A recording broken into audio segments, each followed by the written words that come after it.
राजीव लोचन, पंकज नयन, कमल लोचन, पुंडरीकाक्ष, ये सारी उपमाएं केवल भगवान के लिए हो। बाकी अन्य देवताओं के नेत्र बड़े सुंदर हों तो विरूपाक्ष, त्रिलोचन और भी सारे शब्द प्रयुक्त होंगे, लेकिन कमल नयन तो ठाकुर जी, कमल नयन दूसरा कोई हो नहीं सकता। ये भगवान का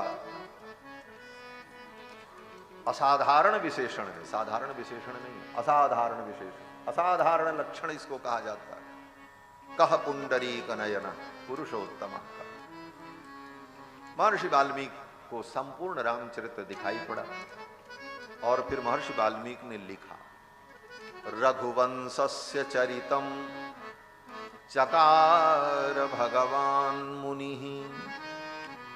रघुवंशस्य चरितम चकार भगवान मुनि। रघुनंदन के चरित्र को लिखा मुनि ने। कौन से मुनि ने? तो अभी तक तो वाल्मीकि कह रहे थे, लेकिन अब कह रहे हैं भगवान मुनि। वाल्मीकि मुनि के जगह पर कह दिया भगवान मुनि। भगवान मुनि ने रामायण लिखा। अर्थात इसका अर्थ ये हुआ कि भगवान के चरित्र को लिखने का सामर्थ्य किसी मनुष्य में है ही नहीं। भगवान का चरित्र तो भगवान ही लिख सकते। तो महर्षि वाल्मीकि के हृदय में भगवान ही बैठ करके इस चरित्र का लेखन कर रहे हैं। इसीलिए चकार भगवान मुनि। और भगवान की कथा को लिखेगा कौन? बोले भगवान लिखेंगे। भगवान का चरित्र जो होता है वो भगवान ही करते हैं, वो चरित्र भगवान का चरित्र, और उससे जो लिखता है वो भी भगवान। भगवान के चरित्र को मनुष्य क्या लिख पाएगा? और भगवान के चरित्र को जो सुनता है वो कौन सुनता? बोले भगवान ही सुनते हैं। आप कहोगे हम लोग सुन रहे हैं, अरे आप नहीं सुन रहे हो, आपके अंदर बैठे हुए भगवान सुन रहे हैं। आपके अंदर से भगवान निकल जाए तो आप सुन पाओगे? अभी आपके अंदर से भगवान निकल जाएं थोड़ी देर के लिए, तो अपने पॉकेट में आपने जो अपना हाथ डाल रखा वो हाथ भी नहीं निकलेगा, जो जहां है वहीं रह जाए। भगवान बैठे हैं तब आप सुन रहे हैं। इसलिए सुनने वाले भी भगवान, सुनाने वाले भी भगवान। सुनाने वाले के हृदय में भगवान न रहे तो सुना पाए?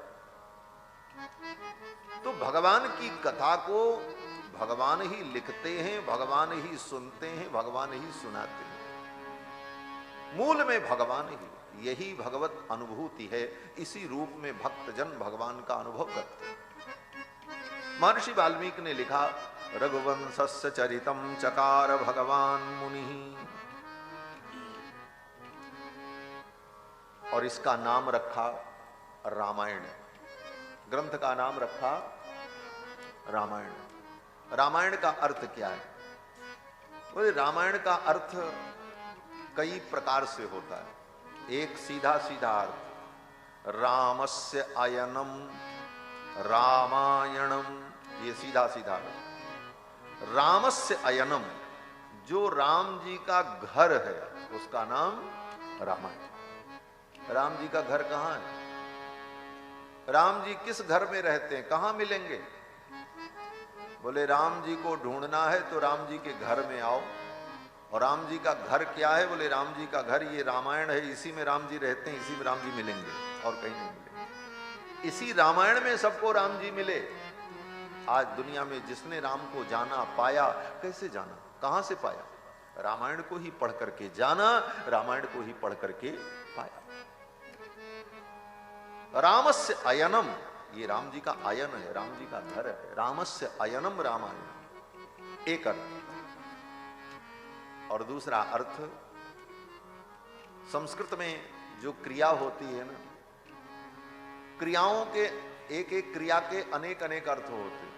अनेक अर्थों में एक क्रिया भी होती है और एक ही अर्थ में अनेक क्रियाएं भी होती हैं और उन्हीं से अर्थ घटित होता है।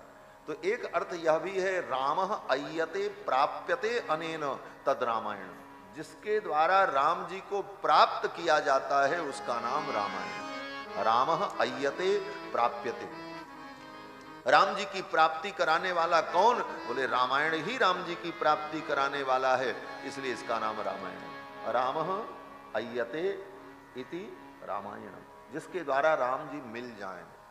आज तक दुनिया में जिस किसी को राम जी मिले तो रामायण से ही तो मिले, रामायण ने ही तो बताया राम कौन है। राम को लोगों ने जाना, कहां से जाना? बोले रामायण से ही तो जाना। तो राम जी की जो प्राप्ति करा दे उसका नाम रामायण। अब तीसरा बड़ा भावपूर्ण अर्थ रामायण का, रमायाह चरितम रामम, रमा के चरित्र को रामम कहते हैं। रामम का अर्थ रमा का चरित्र, रमा माने लक्ष्मी, और लक्ष्मी जी ही त्रेता युग में सीता जी के रूप में अवतरित हैं। सीता जी कौन है? बोले साक्षात महालक्ष्मी है। राघवत्वे भवत सीता, जब नारायण राम के रूप में प्रकट हुए तो महालक्ष्मी सीता के रूप में प्रकट हुए। राघवत्वे भवत सीता रुक्मिणी कृष्ण जन्मनि, भगवान नारायण जब कृष्ण के रूप में प्रकट हुए तो महालक्ष्मी रुक्मिणी के रूप में प्रकट हुई। कृष्णावतार में महालक्ष्मी कौन है? बोले रुक्मिणी है। राघवत्वे भवत सीता रुक्मिणी कृष्ण जन्मनि।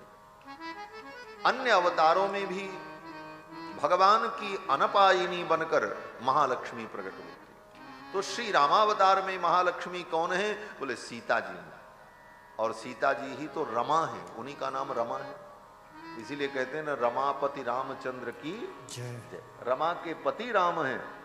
राम का मतलब रमा का पति माने लक्ष्मी पति अर्थात नारायण।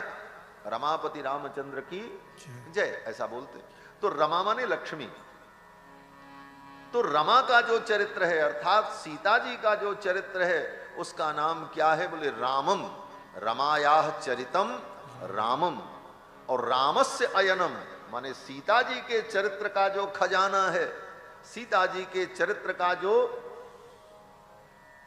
खजाना है, सीता जी के चरित्र का जो मूल है उसका नाम क्या है? बोले रामायण।